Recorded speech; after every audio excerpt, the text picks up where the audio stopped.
I want to look at a method of isolating a limb, and what you see in the picture right now is as if I've thrown a throw bag up and pulled a throw line up, and I'm using 7mm tough line because it's easier to see than throw line.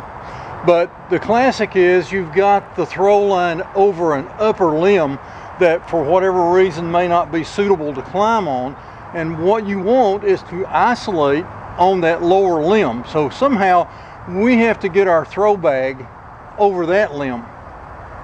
Now, one temptation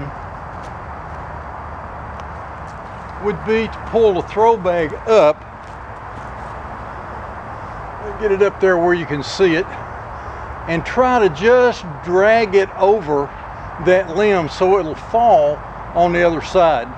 I've tried that a number of times and watched others try it. It usually pulls the throw bag over both limbs and it falls back to the ground and you have to start over again. Okay, what this method consists of is going to the opposite end of the line that you've just thrown over the tree and tying another throw bag on the other end of the line. So as you can see in the picture, I've kind of saved us some steps and time here. It's already up over that lower limb or near that lower limb, and what I'm going to do is just pull it up and over. Now it's hard to see from here, but it's actually behind that limb,